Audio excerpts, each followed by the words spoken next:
গাজায় ইসরায়েলি আগ্রাসনের প্রতিবাদে দেশ জুড়ে ক্লাস ও পরীক্ষা বর্জন, গণহত্যার শিকার ফিলিস্তিনিদের প্রতি সংহতি।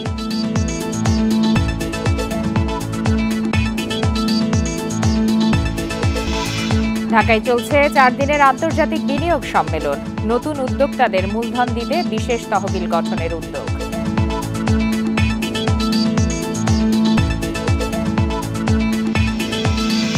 চট্টগ্রামে ইপিজেড ঘুরে দেখলেন 40 দেশের বিনিয়োগকারীরা, তুলে ধরা হয় কারখানার কর্মপরিবেশ ও বিনিয়োগের চিত্র।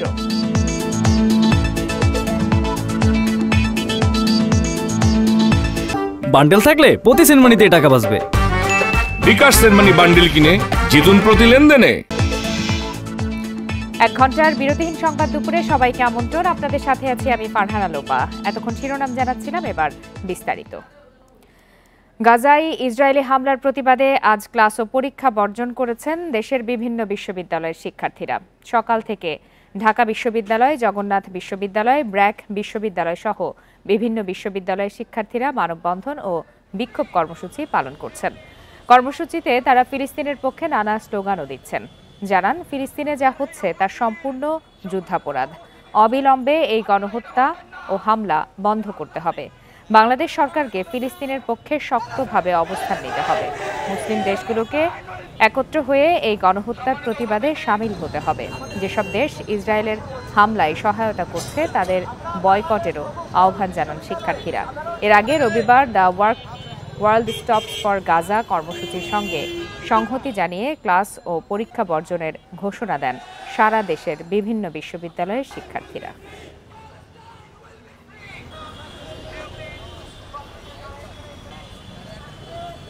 এটা অ্যাকনলেজ করতে হবে যে তারা যেটা করছে সেটা জেনোসাইড। তারা যতই এটার উপরে 7 ডে 5 জায়গার মতো চেষ্টা করে থাকুক না কেন, এটা সম্পূর্ণরূপে একটা জেনোসাইড। শিশুদের মাথা নাই, শিশুদের শরীরের অংশ নাই, শরীরে মানে ব্লাড সবখানে ছড়িয়ে পড়ছে। এটা পরে কি পুরো বিশ্বের মধ্যে নাড়া লাগে না যে এখানে মানুষদেরকে মেরে ফেলা হচ্ছে, সিভিলিয়ানদেরকে মেরে ফেলা হচ্ছে। মুসলিম কান্ট্রি হিসেবে ফেইলড হয়েছি ওদেরকে প্রোটেকশন দিতে। আমাদের ভাই বোন ওখানে মরছে, শুধু মরছে না, ওদের খাবার পানি নেই। মাত্র মুসলিমদের জন্য না, আপনার মধ্যে যদি বিন্দুমাত্র মানবতা থাকে তাহলে প্যালেস্টাইনের মানুষদের জন্য কথা বলুন। গাজায় ইসরায়েলি হামলার প্রতিবাদে ক্লাস ও পরীক্ষা বর্জন করেছেন দেশের বিভিন্ন কলেজ ও বিশ্ববিদ্যালয়ের শিক্ষার্থীরা এবং তারা বিভিন্ন প্রতিবাদ কর্মসূচি ও বিক্ষোভ কর্মসূচি পালন করছেন। এ বিষয়ে সর্বশেষ তথ্য জানাতে এই মুহূর্তে আমাদের সঙ্গে যোগ দিয়েছেন সহকর্মীরা। শুরুতেই চলে যাচ্ছে ঢাকা বিশ্ববিদ্যালয় এলাকায়, সেখান থেকে আছেন সহকর্মী ইকরামুল কবির। ইকরামুল কবির, শিক্ষার্থীরা তো নানাভাবেই প্রতিবাদ কর্মসূচি চালিয়ে যাচ্ছেন। এই কর্মসূচি আর কতক্ষণ চলবে, আর তাদের কি ধারণা এই ধরনের কর্মসূচির ফলে কোনোভাবে কি টনক নড়ানো সম্ভব হবে কিনা ইসরায়েল বা যুক্তরাষ্ট্রের?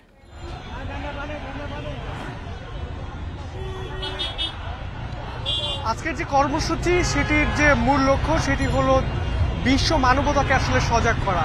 এটি শুধু বাংলাদেশ নয়, সারা বিশ্বে কিন্তু আজকের নো ওয়ার্ক নো স্কুল যে ক্যাম্পেইনটি ঘোষণা করা হয়েছিল সেটির ধারাবাহিকতায় কিন্তু আজকে বাংলাদেশের সকল শিক্ষা প্রতিষ্ঠানে এই আজকের কর্মসূচি আমরা দেখেছি। ঢাকা বিশ্ববিদ্যালয় সহ বিভিন্ন স্কুল কলেজ সকল জায়গায় কিন্তু আজকে শিক্ষার্থীরা ক্লাস বর্জন করে আজকে যার যার নিকটস্থ যে সকল স্থানীয় কেন্দ্রস্থল রয়েছে সেখানে জমায়েত হয়েছেন।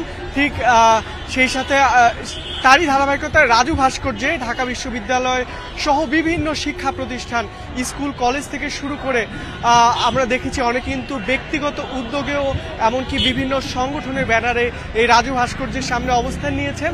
তারা সকাল থেকে কর্মসূচি শুরু করেছেন এবং আজকে সন্ধ্যা পর্যন্ত কিন্তু দেশব্যাপী নানা কর্মসূচি রয়েছে। তারা যে বার্তাটি আসলে দিতে চাচ্ছেন যে এখান থেকে বাংলাদেশ থেকে তারা যেটি বলছেন যে সারা বিশ্বের সকল মুসলিম দেশ যদি একসাথে যদি সোচ্চার হয় তাহলে কিন্তু এই ইসরায়েলকে বয়কট করতে কিংবা ইসরায়েলের বিরুদ্ধে ব্যবস্থা নিতে কিন্তু আন্তর্জাতিক সংস্থাগুলো একটু হলেও তাদের টনক নড়বে। এই এত বছরের পর বছর এত হত্যাযজ্ঞ চলছে, এত মানুষ মারা যাচ্ছে, কিন্তু জাতিসংঘ সহ যে সকল সংস্থা আমরা দেখছি তারা আসলে উদ্বেগ প্রকাশ করছে, কিন্তু সেই হারে কিন্তু কঠোর কোনো কর্মসূচি বা তাদের বিরুদ্ধে পদক্ষেপ নেওয়া হচ্ছে না। তারা সেটাই দাবি তুলছেন যে আন্তর্জাতিক সংস্থাগুলো যেন এই ইসরায়েলের যে ন্যাক্কারজনক যে হত্যাযজ্ঞ সেটির বিরুদ্ধে যেন সোচ্চার হয়, এমনটি কিন্তু তারা সমাবেশ থেকে আজকে দাবি তুলছেন।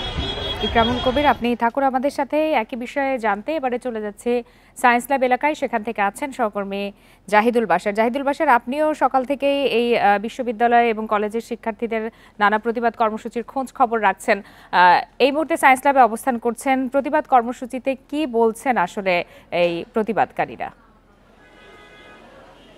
আচ্ছা, আমি এই মুহূর্তে আছি রাজধানীর সায়েন্স ল্যাবে। আপনি দেখতে পাচ্ছেন যে এখানে যারা শিক্ষার্থীরা রয়েছে এই শিক্ষার্থীরা কিছুক্ষণ আগে ঢাকা বিশ্ববিদ্যালয় হয়ে বিভিন্ন এলাকায় তারা ছিলেন, তারা বিক্ষোভ মিছিল করেছেন এবং মিছিলের মধ্যে তারা সেখানে যে একরামুল সহকর্মী কিছু কথা বলছিলেন, ঠিক সেই প্রতিবাদ বিক্ষোভ মিছিলগুলোই কিন্তু তারা করছিলেন। তারা সেখানে সমাবেশ করেছেন। সমাবেশ শেষে এখানে যারা রয়েছেন অনেক শিক্ষার্থীরা কিছুক্ষণ আগে ছিল। এই মুহূর্তে ঠিক সিটি কলেজের সামনে তারা বেশ কয়েকশো শিক্ষার্থী তারা এখানে জড়ো হয়ে, আপনি দেখতে পাচ্ছেন ফিলিস্তিনের একটা জাতীয় পতাকা তারা নিয়ে তারা কিন্তু সড়ক অবরোধ করেননি। সড়কের পাশে, সিটি কলেজের পাশে তারা এখানে অবস্থান নিয়েছে। কিছুক্ষণের মধ্যে আরও অন্যান্য শিক্ষার্থীরা আসবে। তারা বলছেন যে এখানে 5-6 কলেজের শিক্ষার্থী, city college, Dhaka college, ideal college, Munshi Abdur Rauf college, এরকম বিভিন্ন কলেজের শিক্ষার্থীরা তারা রয়েছেন।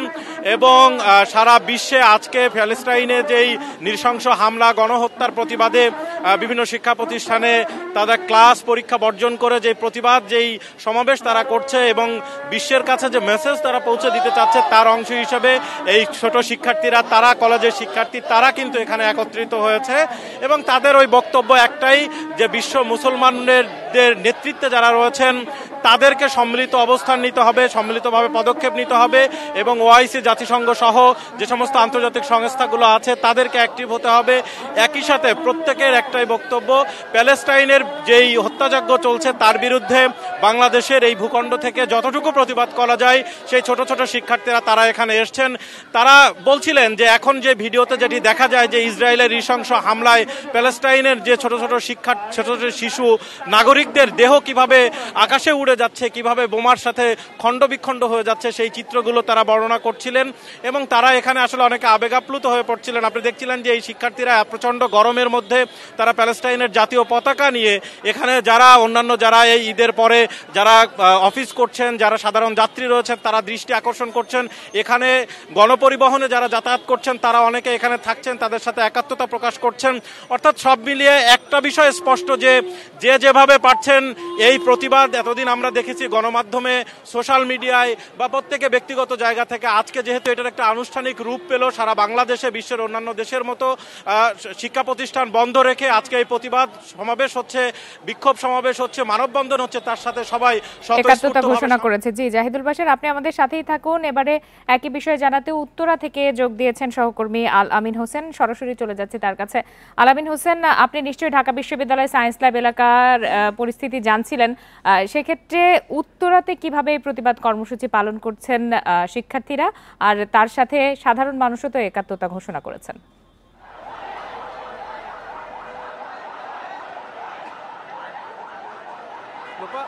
দুপুর 12টার কিছু পরে রাজধানীর এই যে আরেকটি প্রবেশ মুখ উত্তরাতে, সেখানে শিক্ষার্থীরা বিভিন্ন বেসরকারি এবং সরকারি শিক্ষা প্রতিষ্ঠান থেকে এসে প্রথমে জড়ো হয়েছিল এবং জড়ো হওয়ার পরে তারা সেখানে তাদের যে প্রতিবাদ অব্যাহত রেখেছে। আপনি নিশ্চয়ই দেখতে পাচ্ছেন এখানে শিক্ষার্থীদের ব্যাপক উপস্থিতি রয়েছে, অর্থাৎ শিক্ষার্থীরা রাস্তার একটি পাশে জড়ো হয়ে তারা তাদের যে প্রতিবাদ কর্মসূচি সেটি অব্যাহত রেখেছে। তবে কিছুক্ষণ আমরা প্রায় 1.5 ঘন্টার মধ্যে এই শিক্ষার্থীদের কর্মসূচির কারণে ঢাকা ময়মনসিংহ সড়কের এই উত্তরের এই অংশ একদম সম্পূর্ণভাবে বন্ধ হয়ে যায়। পরে কিছু শিক্ষার্থী এবং পুলিশের সহায়তায় সেখানে যান চলাচলও কিছুটা শুরু হয়েছে। আপনি নিশ্চয়ই দেখতে পাচ্ছেন এখনও শিক্ষার্থীদের পক্ষ থেকে সেখানে যে কর্মসূচি সেই কর্মসূচি চলছে। তারা যেটি বলছেন যে রাষ্ট্রকে এই ফিলিস্তিনের পক্ষে শক্ত অবস্থান নিতে হবে এবং তাদের যে রকম যুদ্ধাপরাধ হচ্ছে, মানবতা বিরোধী অপরাধ ইসরায়েল ঘটিয়েছে তার বিপক্ষে অবস্থান নিয়ে সরকারকে তার অবস্থান স্পষ্ট করতে হবে।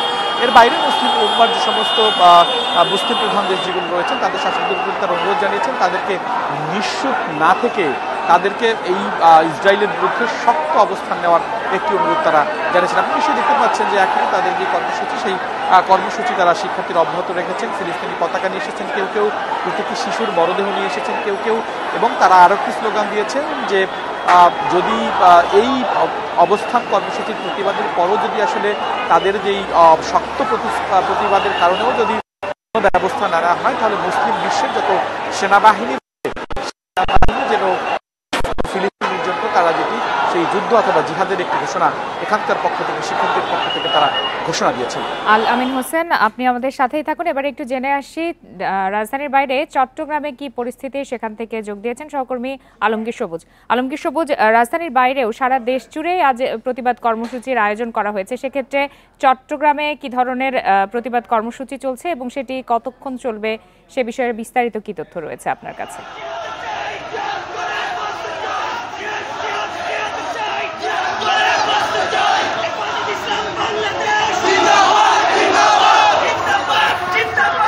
সারাদিনে এখানে কর্মসূচি আছে। এই মুহূর্তে যেটা আমরা যেখানে আছি, এটা বাংলাদেশ হেফাজত ইসলাম, তারা জোহরের নামাজের পরে চট্টগ্রামের জমিতুল ফালা মসজিদ থেকে তারা বিক্ষোভ মিছিল শুরু করেছে, তারা সমাবেশ করেছে। এর আগে আমরা সকালে আমরা যেটা দেখিয়েছি, চট্টগ্রাম বিশ্ববিদ্যালয়ের বিভিন্ন শিক্ষার্থী এবং শিক্ষকরা সেখানে তারা প্রতিবাদ সমাবেশ করেছে, বিক্ষোভ করেছে, এবং আজকে অন্যান্য বিকেল 3টার দিকে বৈষম্য বিরোধী ছাত্র আন্দোলন, ইসলামী ছাত্র সেনা, ইসলামিক পথ বাংলাদেশ সহ বিভিন্ন সংগঠন তারা বিক্ষোভ মিছিলের আয়োজন করেছে। এবং বলা হচ্ছে যে চট্টগ্রামে আজকে সারাদিনে নানা সংগঠন তারা বিক্ষোভ কর্মসূচি এবং হরতালের সমর্থনে নানা কর্মসূচি হাতে নিয়েছে। এখানকার যারা আজকে হেফাজত ইসলাম একটু আগে যারা বিক্ষোভ সমাবেশ করছে, তারা সেখানে বারবার বলেছে যে গাজাতে যেভাবে মানবতার হত্যাযজ্ঞ চলছে, গণহত্যা চলছে, সেটা বর্ণনাতীত, সেটা এমন হত্যাযজ্ঞ পৃথিবীর ইতিহাসে বিরল।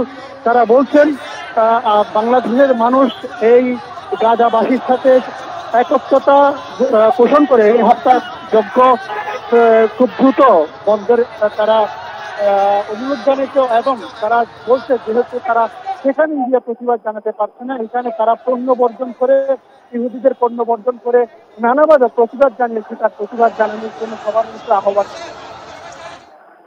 সবুজ, আপনাকে অনেক ধন্যবাদ।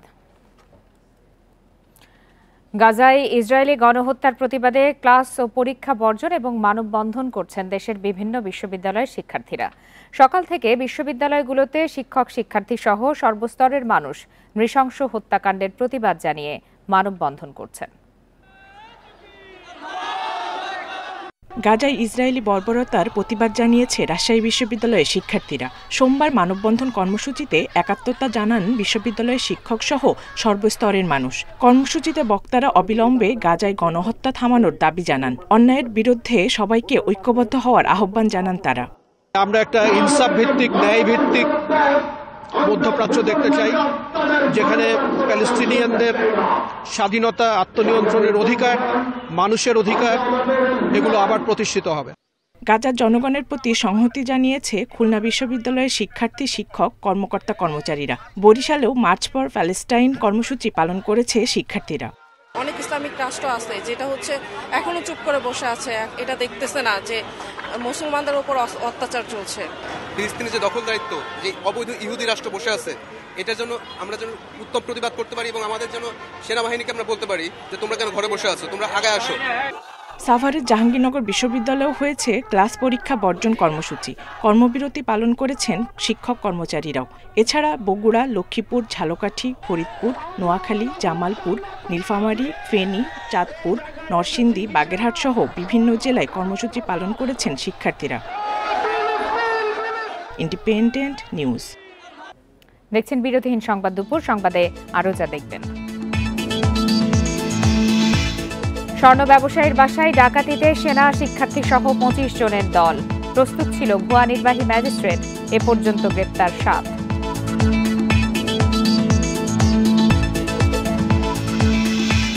রাজশাহীতে ট্রাক ও 2 বাসের সংঘর্ষে নিহত 3, আহত অর্ধশত যাত্রী।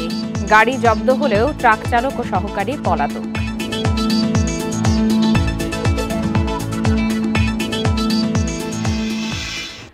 বাংলাদেশ বিনিয়োগ উন্নয়ন কর্তৃপক্ষের আয়োজনে ঢাকায় শুরু হয়েছে 4 দিনের আন্তর্জাতিক বিনিয়োগ সম্মেলন।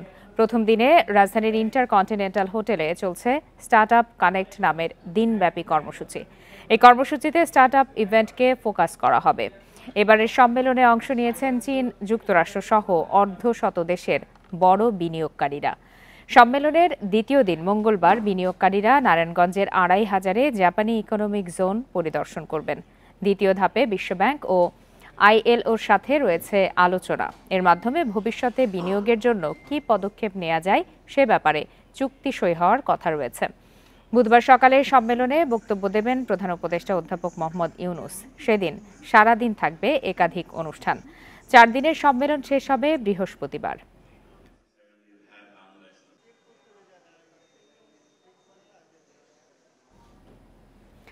স্টার্টআপ কোম্পানিগুলোকে মূলধন যোগান দিতে 800 থেকে 900 কোটি টাকার বিশেষ তহবিল গঠনের উদ্যোগ নিয়েছে কেন্দ্রীয় ব্যাংক। শিগগিরই প্রজ্ঞাপন জারি করা হবে বলে জানিয়েছেন বাংলাদেশ ব্যাংকের governor doctor Ahsan H Mansur.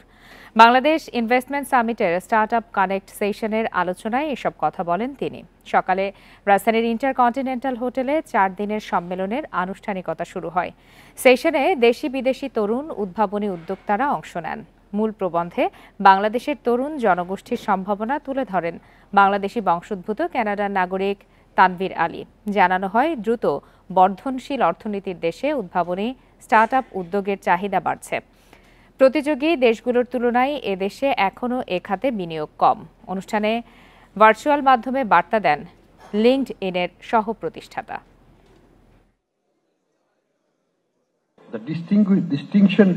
Bangladesh bank নতুন উদ্যোক্তাদের সহায়তার জন্য প্রায় 1000 কোটি টাকার একটি বিশেষ তহবিল গঠনের উদ্যোগ নিয়েছে। এই তহবিল থেকে শুধু স্টার্টআপ কোম্পানিগুলোকে মূলধন সরবরাহ করা হবে। এ বিষয়ে শীঘ্রই একটি প্রজ্ঞাপন জারি করা হবে।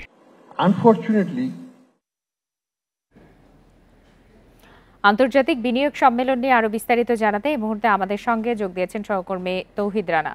তৌহিদ রানা, আন্তর্জাতিক বিনিয়োগ সম্মেলন শুরু হয়েছে আজ থেকে, দিনব্যাপী কর্মসূচি রয়েছে, 4 দিনেরও অনুষ্ঠান সূচি আমরা পেয়েছি। এই মুহূর্তে আসলে কি ধরনের কর্মসূচি চলছে এবং বক্তারা কি বলছেন?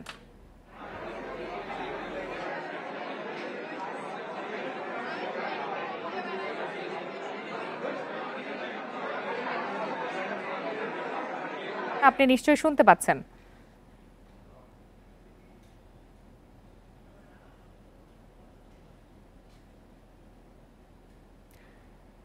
তৌহিদ রানা, আন্তর্জাতিক বিনিয়োগ সম্মেলনের বিষয়ে আপনার কাছে সর্বশেষ কি তথ্য রয়েছে?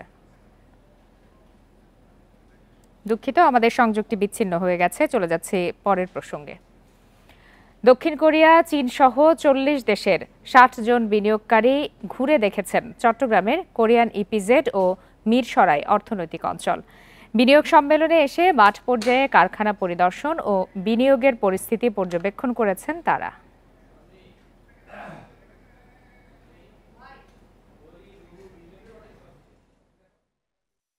বেদনটির জন্য অপেক্ষা করছি। আন্তর্জাতিক বিনিয়োগ সম্মেলনের প্রথম দিনে দক্ষিণ কোরিয়া, চীন সহ 40 দেশের 60 জন প্রতিনিধি ঘুরে দেখেন চট্টগ্রামের আনোয়ারার কোরিয়ান ইপিজেড। তাদের সামনে তুলে ধরা হয় কারখানাগুলোর কর্মপরিবেশ, কর্মপদ্ধতি সহ বিনিয়োগের চিত্র।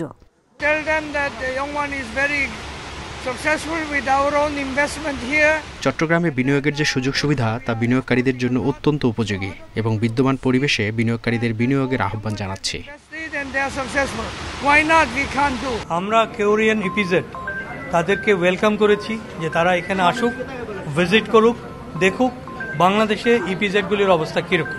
মাঠ পর্যায়ের সার্বিক চিত্র দেখে আসার কথা জানিয়েছেন বিদেশি বিনিয়োগকারীরা। নানা সীমাবদ্ধতা নিরসনে সরকারি সদিচ্ছাকে ইতিবাচক হিসেবে দেখছেন তারা। আমি মনে করি বাংলাদেশে এখনই বিনিয়োগের উপযুক্ত সময়। এখানে বিনিয়োগের সুযোগ অনেক বেশি। বিদেশি বিনিয়োগকারীদের জন্য যদি আমাদের ফ্রেমওয়ার্কটা সহজ হয়, আমরা যদি ইনভেস্ট করে স্বাচ্ছন্দ্য বোধ করি, আমরা আরও করব। সম্মেলনের মাধ্যমে বিশ্ব দরবারে বাংলাদেশকে বিনিয়োগের একটি ভালো গন্তব্য হিসেবে তুলে ধরাই লক্ষ্য বলে জানিয়েছে আয়োজক সংস্থা।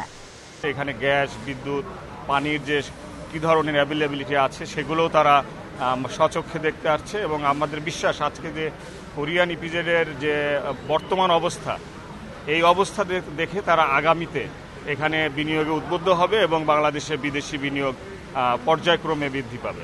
কোরিয়ান ইপিজেড ছাড়াও মিরসরাই বিশেষ অর্থনৈতিক অঞ্চল পরিদর্শন করেন প্রতিনিধি দলের সদস্যরা। Independent news. আন্তর্জাতিক বিনিয়োগ সম্মেলনের বিষয়ে আরও জানাতে আমাদের সঙ্গে আবারও যোগ দিয়েছেন সহকর্মী তৌহিদ রানা। সরাসরি চলে যাচ্ছে তার কাছে। তৌহিদ রানা, 4 দিন ব্যাপী এই বিনিয়োগ সম্মেলনের প্রথম দিনে এই মুহূর্তে সর্বশেষ কি তথ্য রয়েছে আপনার কাছে?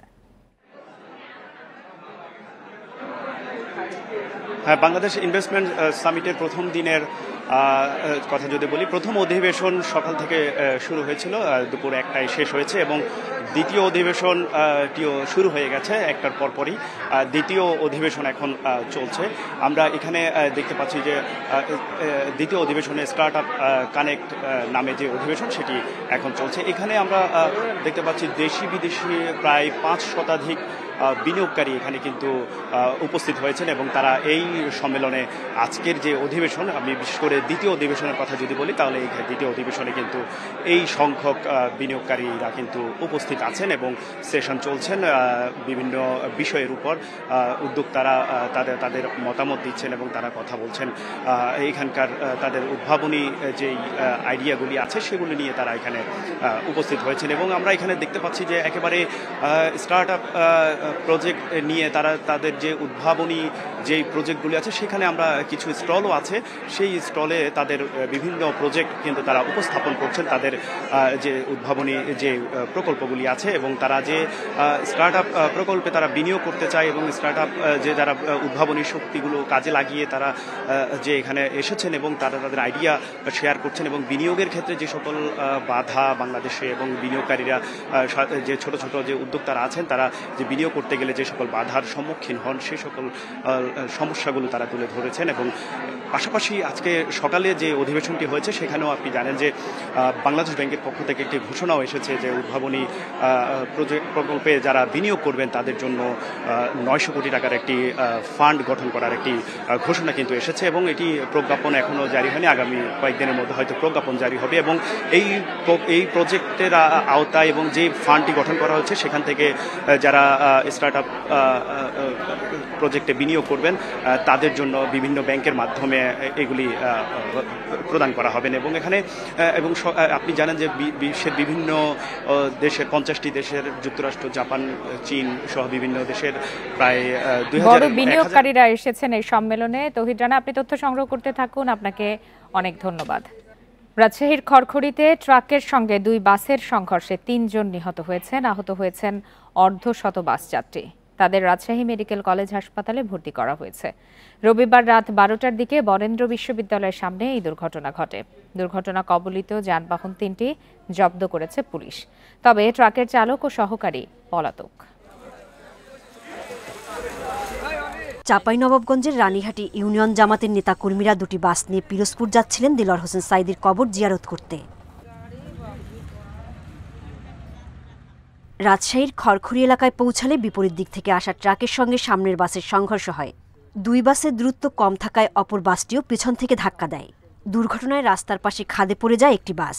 এতে ঘটনাস্থলেই 2 জনের মৃত্যু হয়। হাসপাতালে মারা যান আরও একজন। গাড়ি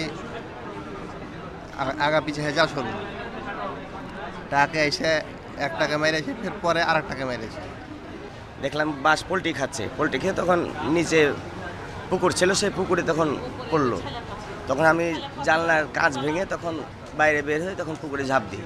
সাঈদী রাহিমাহুল্লাহ সাবেক এমপি এবং জামাত ইসলামের নায়েবে আমির, তার কবর জিয়ারত এটাও তাদের টার্গেট ছিল, তো ওটার জন্যই যাচ্ছিলেন, কিন্তু দুর্ঘটনা শুরুতেই এটা হয়ে গেছে।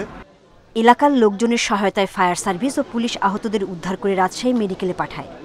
সর্বমোট 40 জন রোগী আমাদের কাছে এসেছেন, এর মধ্যে ব্রড ডেথ হিসেবে এসেছেন 2 জন, আর ওয়ার্ডে অর্থাৎ 5 নম্বর ওয়ার্ডে ভর্তি হওয়ার পর 1 জন রোগী মারা গেছেন। আর বাকি যে 37 জন, এর মধ্যে 35 জন রোগী বিভিন্ন ওয়ার্ডে ভর্তি আছেন এবং তারা চিকিৎসাধীন। নিহত জুয়েল আহমেদ, নাসিমউদ্দিন ও মিজানুর রহমানের বাড়ি রানীহাটি ইউনিয়নের ঘোড়াপাখিয়া গ্রামে। সেখানে 3 জনের মৃত্যুর খবর পৌঁছালে নামের শোকের ছায়া। স্বজনদের আহাজারিতে ভারী গ্রামের পরিবেশ। Independent news. নতুন আইনের অনুমোদন না পেলে বিদ্যমান আইনে সংসদীয় আসন বিন্যাসেই জাতীয় নির্বাচন হবে, কথা জানিয়েছেন নির্বাচন কমিশনার আনোয়ারুল ইসলাম সরকার। সোমবার আগারগাঁওয়ে নির্বাচন ভবনে দল নিবন্ধন ও সীমানা পুনর্নির্ধারণ সহ কয়েকটি বিষয়ে ইসির বৈঠক শেষে কথা জানান তিনি। আনোয়ারুল ইসলাম জানান, ত্রয়োদশ সংসদ নির্বাচনের আচরণ বিধিমালার খসড়া প্রায় চূড়ান্ত হয়েছে। আচরণবিধি না মানলে প্রার্থীর বিরুদ্ধে সর্বোচ্চ ব্যবস্থা নেবে কমিশন। প্রয়োজনে মামলা করা হবে। আচরণ বিধিমালায় সংস্কার কমিশনের বেশিরভাগ সুপারিশই অন্তর্ভুক্ত হয়েছে। নির্বাচনী ব্যয় যথাসম্ভব কম রাখার নির্দেশনা থাকবে।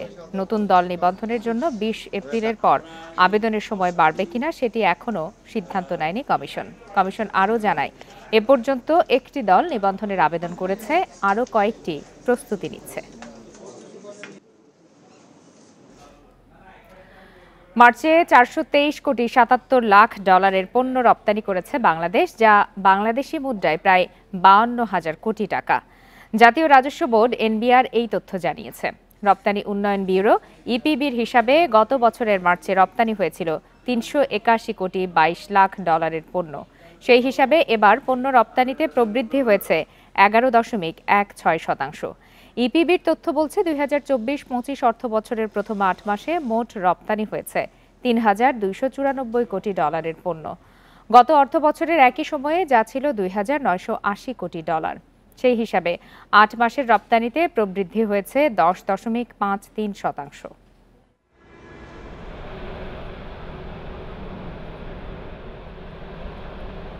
শেষ করছি আজকের বিরোধীন সংবাদ দুপুর। ইন্ডিপেন্ডেন্ট টেলিভিশনের সব খবরের আরও বিস্তারিত জানতে চোখ রাখুন ফেসবুক, ইউটিউব আর এক্সে। ধন্যবাদ সবাইকে।